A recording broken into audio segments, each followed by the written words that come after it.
presentan. Estamos en diálogo con José Irastorza, quien es el presidente de la Sociedad Rural de Bahía Blanca y tiene la gentileza y la amabilidad de hablar con nosotros. Y buen día, José, ¿cómo le va? Mauro Senesi lo saluda. ¿Qué tal? Buen día, gracias por llamar. No, gracias a usted por atender. Y bueno, queremos conversar de esta situación que se está nuevamente, un revival, podemos decir, del conflicto campo-gobierno. Lo habíamos conversado con usted antes por la cuestión del maíz, pero ahora parece ser que está preocupando la suba de los commodities, la necesidad de entrada de divisas, y el gobierno amenaza, mediante esto de la inflación, a sumar nuevas retenciones o aumentarlas. ¿Qué mirada le parece? ¿Cree que esto ya es una cuestión ideológica o responde a una cuestión conjuntural económica? Es muy triste lo que pasa. Fundamentalmente yo pienso que es una cuestión ideológica. Las retenciones existen en el país desde mediados del siglo XIX, creo que se empezaron a aplicar no con ese nombre, sino con derechos de exportación en la época de Mitre, allá por el año 1850, 1860. En Argentina están implantadas desde 1950, por ahí se eleva la alícuota, por ahí se baja, se sacan, se vuelven a implantar. ¿Por qué yo digo que es ideológico? Porque el concepto que se indica a la gente, cuando las retenciones son un instrumento que los gobiernos tienen para atenuar el precio de los productos, fundamentalmente de los alimentos, cuando la cotización internacional, hoy se ha llamado commodities, son altos y el tipo de cambio es alto, para que eso no impacte en la canasta familiar. Pero las retenciones lo que en realidad son un impuesto más, que es lo que a la gente no le hacen entender. ¿Por qué fueron impuestos? Porque si yo digo la palabra retención, teóricamente algún día me la tendrían que reintegrar, como cuando vos haces un depósito, claro, garantía, pero esto es directamente un impuesto que a mi entender es totalmente distorsivo, no distingue entre buenos resultados y malos, porque si yo tengo una muy buena cosecha o mala, el porcentaje que sacan de mi producto es exactamente el mismo. No son coparticipables, o sea, yo soy un enemigo de las retenciones, pero sí me parece bien grabar la ganancia, o sea, si a vos te va bien, pagá, pero en el caso de las retenciones, vos podés tener pérdida y tenés que pagar. Yo te hago un ejemplo, vos implantás un cultivo que tiene 2.000 kilos de costo y cosechás 1.000, o sea, olvidate del precio, perdiste 1.000 kilos. ¿Qué pasa? Esos 1.000 kilos que vos vendés, tienen el 30% de retenciones, cobrás 700 y gastaste 2.000, o sea, perdés plata y vos tenés que pagar. No sé si me entendés. Sí, y aparte el tema de las retenciones y atarlo como si fuera que eso haría bajar la inflación, no es así, porque con el gobierno de Macri se bajaron las retenciones y hemos tenido inflación récord terminando con 54, 55%. O sea, es muy difícil. Así como desde el punto de vista del agro siempre hablamos de lo malas que son las retenciones, otro flagelo que la Argentina tendría que tratar de solucionar es el tema de la inflación, que ese sí que es un impuesto injusto. Inclusive en el caso de la inflación lo pagan los sectores de menos patrimonio, porque si vos tenés una composición, vos tenés un campo, una fábrica, una industria, terrenos, eso la inflación no la afecta. Ahora, si vos vivís de un salario, el salario siempre va atrás con respecto a la inflación. No te olvides que acá en los últimos 50 años a la moneda le sacamos 13 ceros.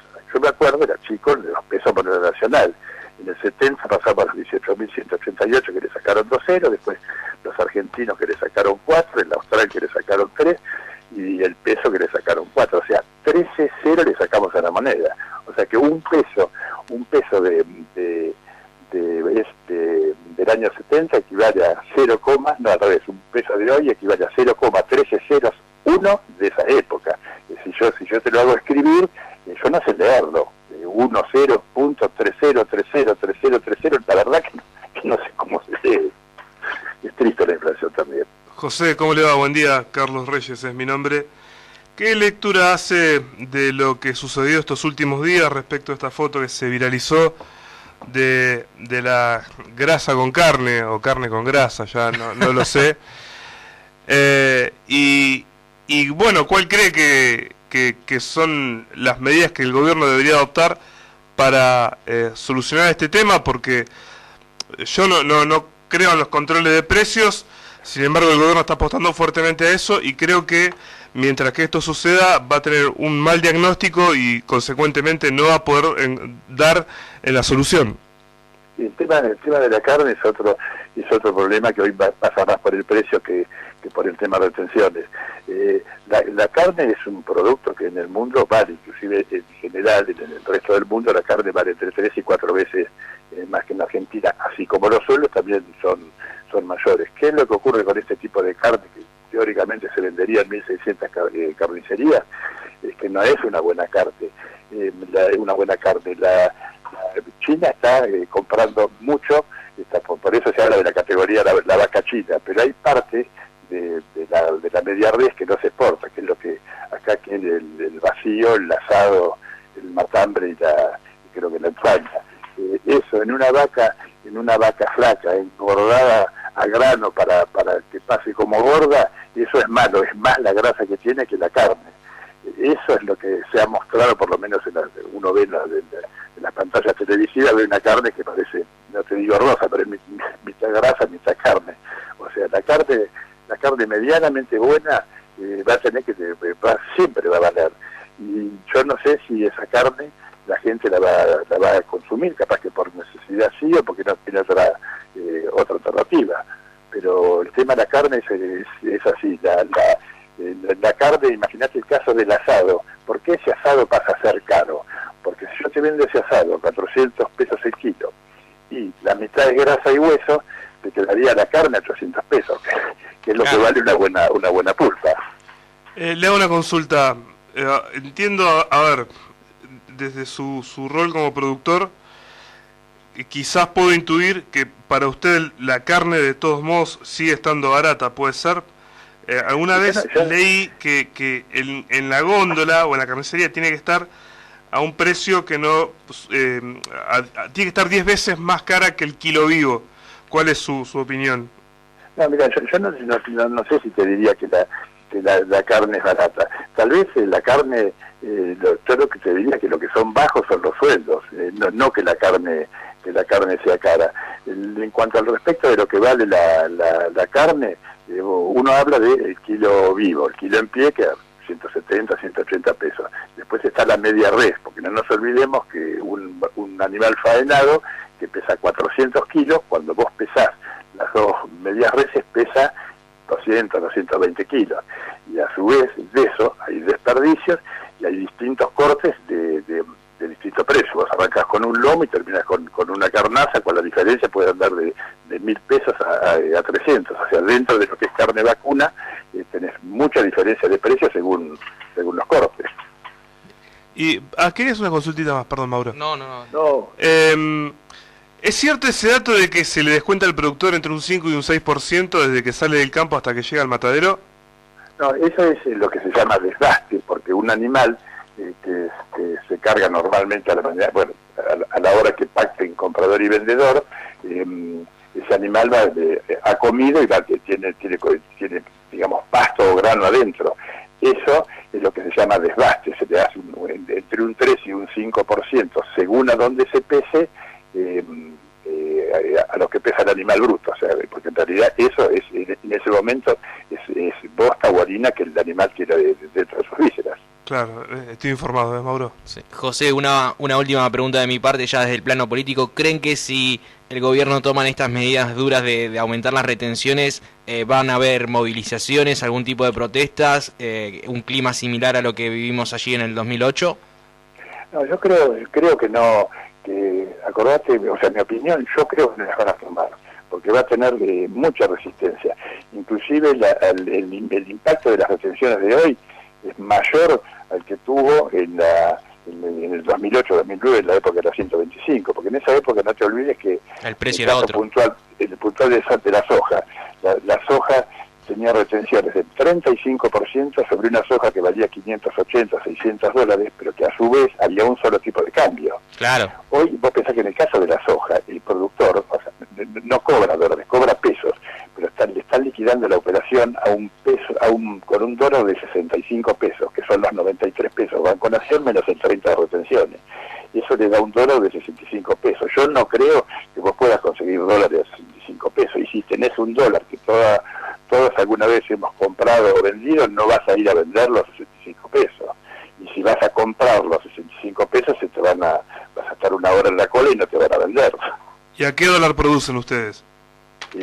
Bueno, según el producto, todo lo que se exporta va al dólar oficial, 93, 93, menos las retenciones, en el caso de la soja el 30, en el caso del maíz y del trigo al 12, la leche y la carne tienen menos, o sea que te queda un dólar de entre 60 y 70 pesos. Ese es el dólar que percibe, o sea, no es el dólar, son los pesos que percibe el productor.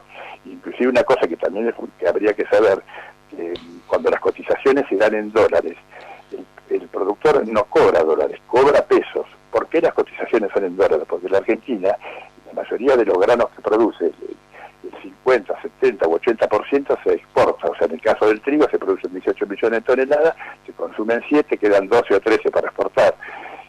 ¿Qué pasa?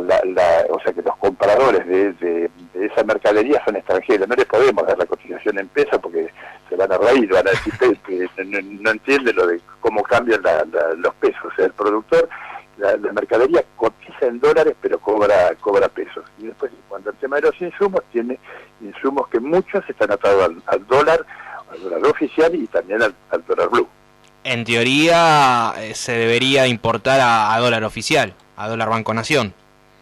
Las importaciones se hacen a dólar oficial. Hay restricciones, las importaciones son a dólar oficial. Claro. Lo que pasa es que muchas veces el Banco Central, o sea, es un poco mezquino, o sea, tiene ciertas exigencias para abastecer de dólares para que entre para poder importar. Por eso que algunas veces las producciones se atrancan por la falta de insumos importados que no se pueden comprar porque financieramente las industrias no fueron asistidas con dólares oficiales. O sea, se cuida el dólar, hay que tratar de juntar, el Estado tiene que tratar de juntar la mayor cantidad de dólares posible y cuidarlos. Para cerrar, una pregunta, a ver si la formulo bien, y de paso también agradezco la deferencia porque las 2 veces que lo contactamos fue muy fácil poder acceder a conversar con usted. Y a ver si la formulo bien.